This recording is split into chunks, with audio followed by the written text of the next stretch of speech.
Hey,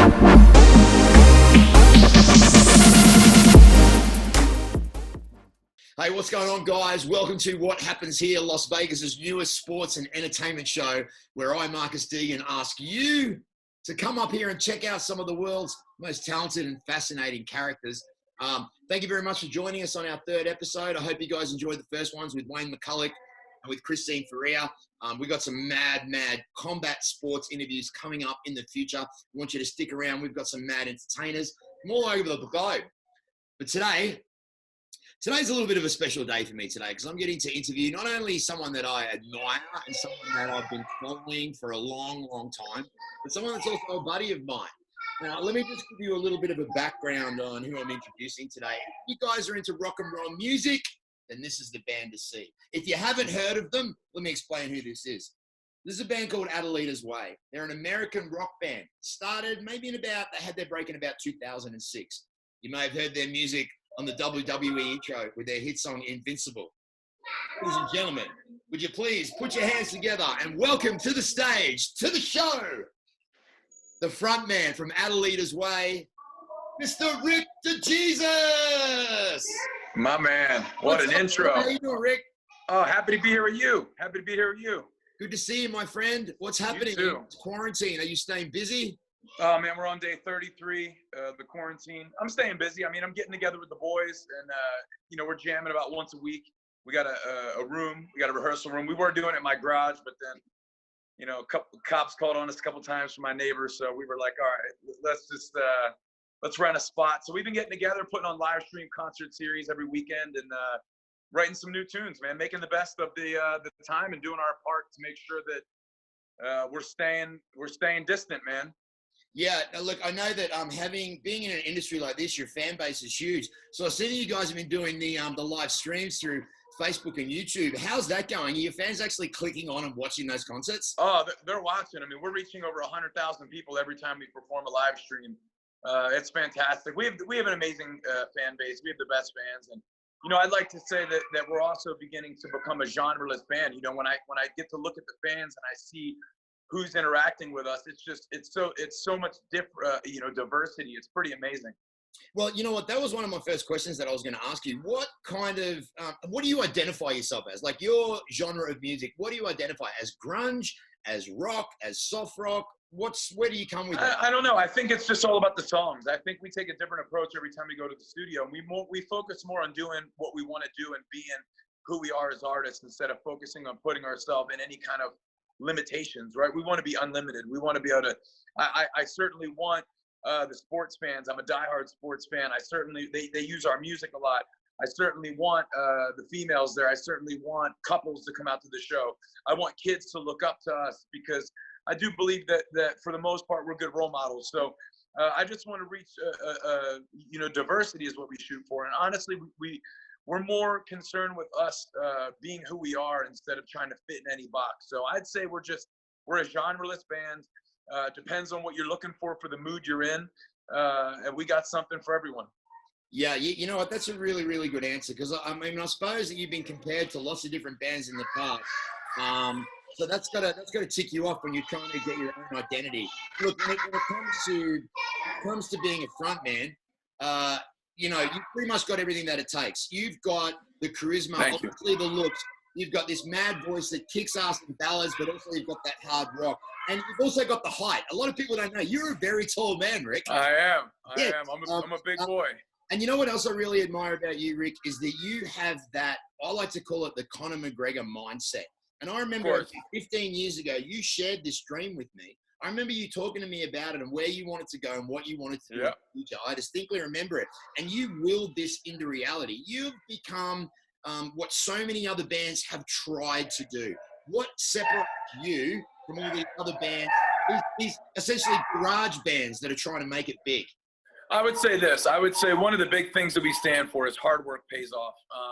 I always try to tell anybody that is trying to find the secret to success. It starts with obsession. It starts with hard work, setting the goal in mind and going out and putting the work in to obtain the goal.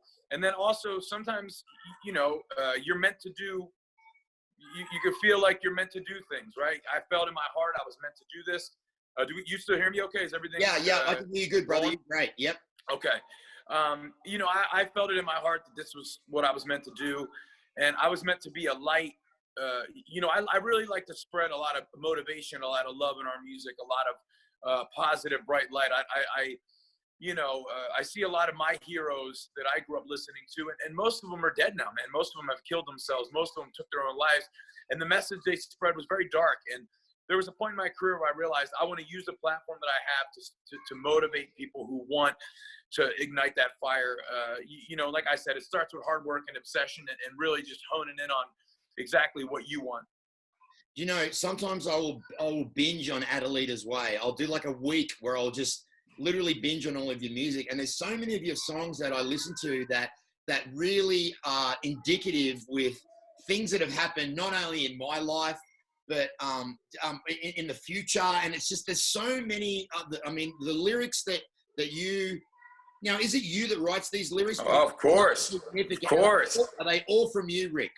100%. Lyrics come from me, melodies come from me, and honestly, some of the music comes from me. Like when you could kind of hear my flavor when the song comes. You could hear the melodies, and I'm a very melodic person. Even with the music, even if I'm writing something, I go, I want it to go like this. You could do anything with your voice. You can do anything. That's one of the things that I notice people do a lot. They limit themselves. People are constantly trying to set limits for what's possible. And once you let those limits go, once you realize that you could, that nothing's impossible, I could write a whole song just with my vocals, just with my mouth, music, drums, melodies, everything. I have an amazing band. I want to shout the band out. I play with some of the best musicians in the world. They understand how the mind, they understand that I'm a little nuts, and they work well with me. And I don't want to take all the credit for the music, but these guys have seen me in action, and they know that the number one thing outside of being ready to work hard that I come with is I set no limitations. I believe everything's limitless. Yeah, the arrangement of songs that you have so many songs, Rick. It's just great song after great song after great song. Now, how many albums have you guys released currently today? We're finishing our 6th right now. So we've released 4 tracks off our 6th record already. So we're on album 6. And you know what? That was the goal that I set out when I started this band. I never wanted to be defined by one song. I never wanted to just go for one major hit. I wanted to be known for my catalog. I wanted to be known for my body of work.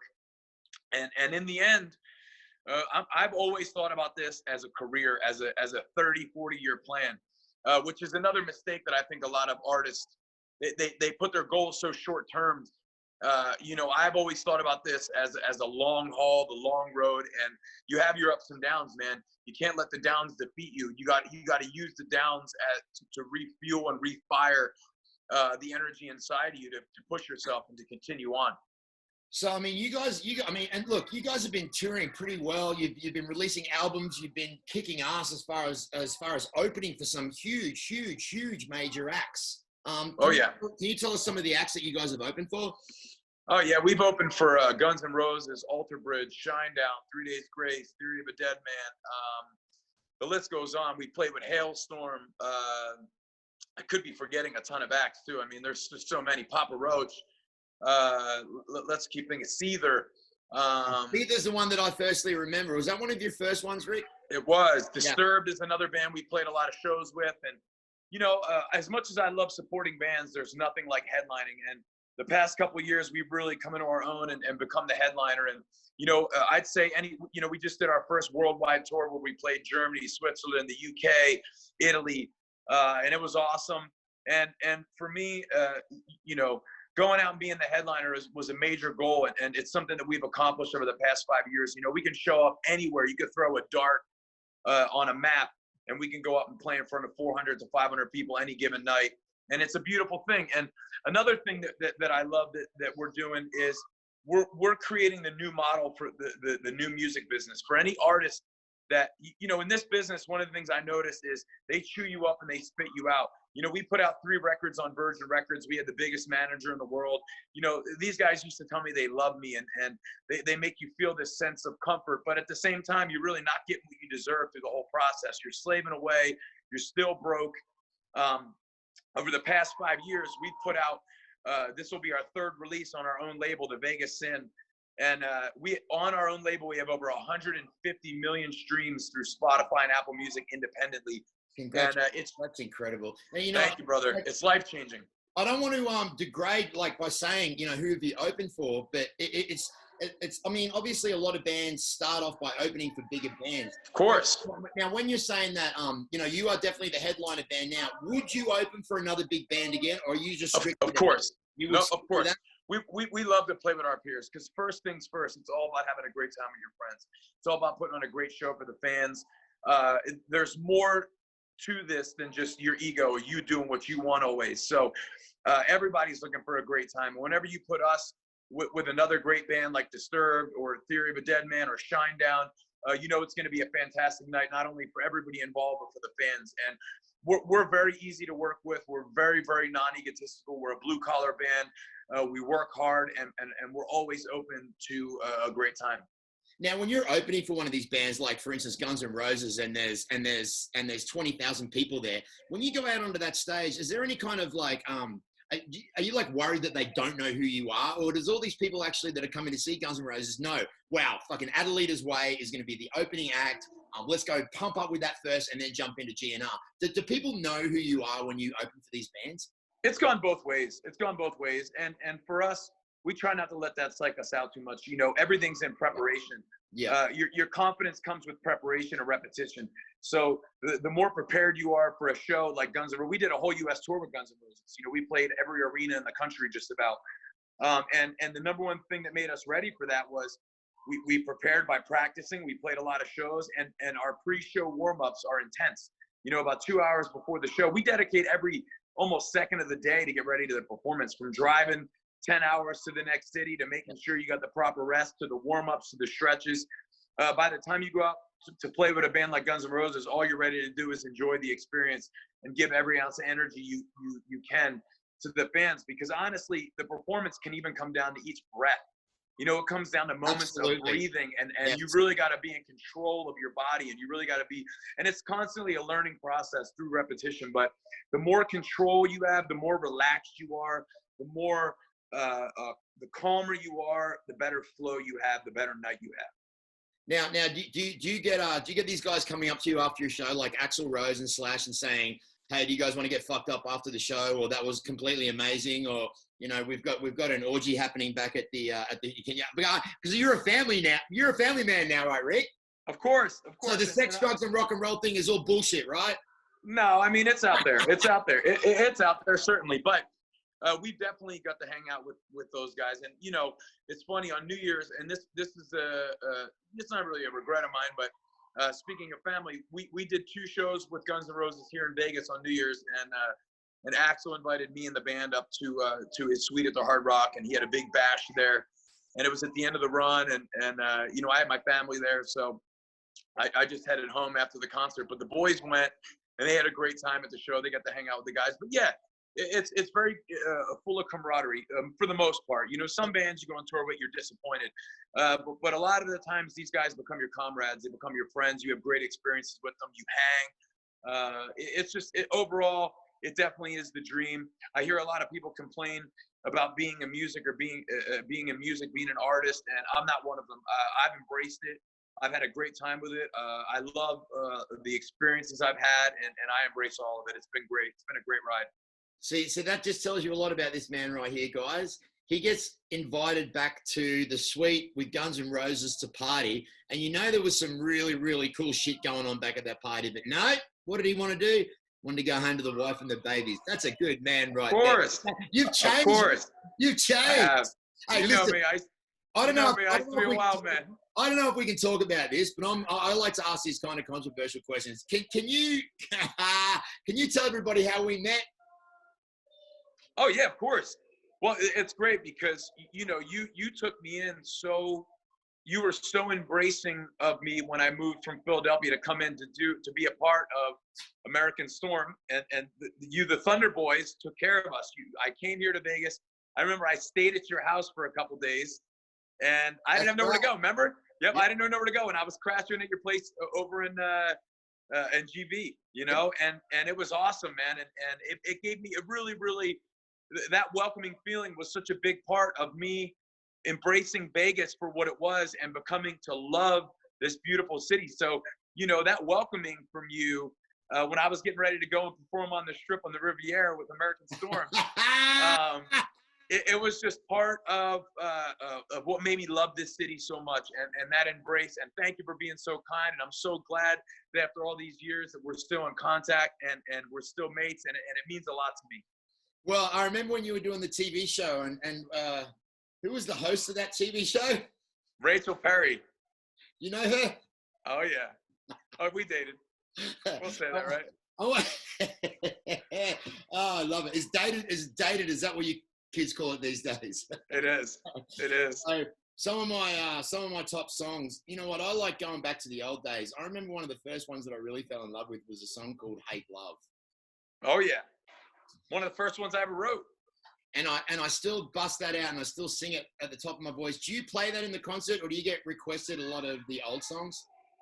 We play everything. We mix it up very well. So we change the setup constantly. We're always looking to put on a new show for the fans. So we blend everything in. So yeah, Hate Love's in there sometimes. We try to blend in all 6 albums. You know, we do about 4 to 6 tours a year, 4 weeks long, and we try to make sure every tour has a different set.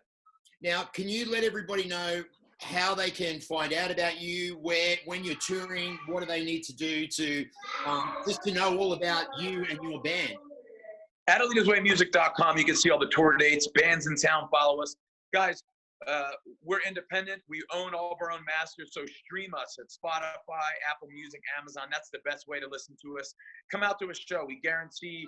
I can't tell you how many people come out to shows and they're blown away by how much fun they have, and it exceeds their mind, what they think they're going to see when they come in. By the end of the night, it blows them away. So come out to a show. If you're not familiar with the band, come out, experience the night with Adelitas Way.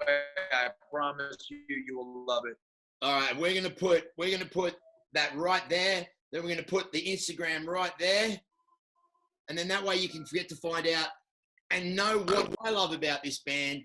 Great music, great melody, great lyrics, a fucking kick-ass frontman, and a hell of a good guy. So make sure you go and check out Adelitas Way. These guys, I'm telling you now, I'm not just saying it because he's a buddy of mine, but I binge on this music. I'll do 2 weeks of nothing but Adelitas Way. And my girlfriend's like, are you listening to that song again? I'm like, hell yeah, I love this shit. So make sure you go and check him out. Rick Dejesus, my friend. Before we go, I wrote I got a little bit of a, I don't know, I wrote a couple of lyrics and a little bit of I want you to tell me if you think you could make this into a song. Okay. All right, hang on a second. Let me get this going here. All right. Let's see if he knows this one.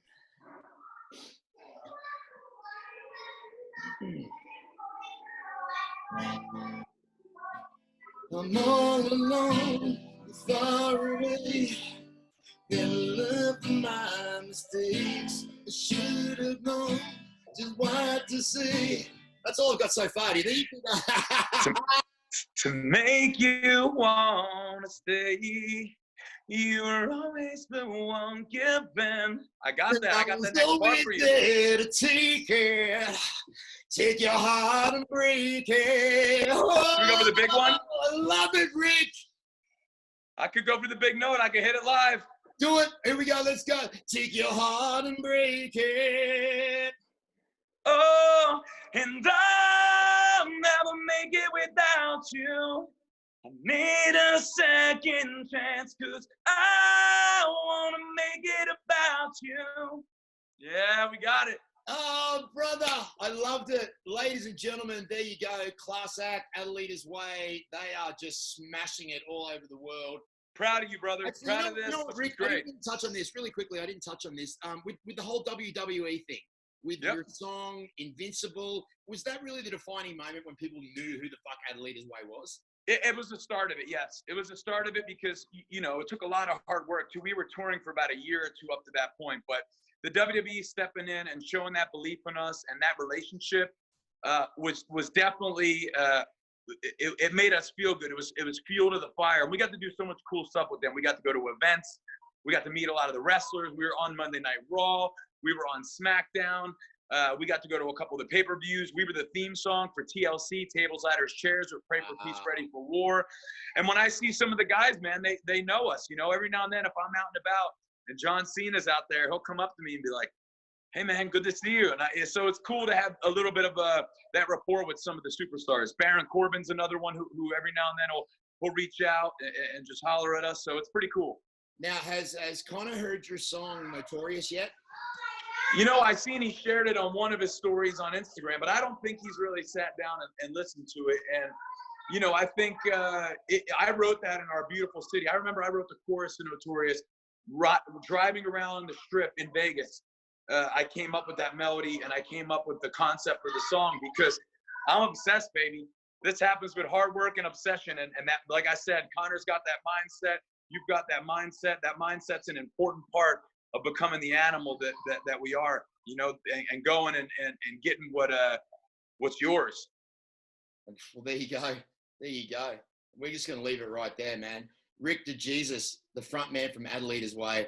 Thank you so much for coming on to our new show, What Happens Here. It's been a thrill for me, brother. I'm just so honored that you've come on for our 3rd episode. I wish you nothing but the best of success, continued success, and thanks for coming on, mate. Happy to be a part of it. Proud of you, brother. So happy to see your face. Anytime you let me know, I'm here.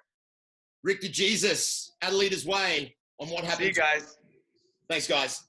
Thank you. Hey guys, Marcus here. Today's episode was proudly sponsored by Team Guilty Clothing, Conquered Apparel, Rise Fight Gear, Molcata Clothing Wear, how could we forget Fit Guru Fight Retreats in Las Vegas. Of course, Wildcats for all your cannabis needs. And of course, Baller Balm for when your beard needs to be money. Today's episode was fueled by Proper 12, the finest, the tastiest liquid gold on the planet.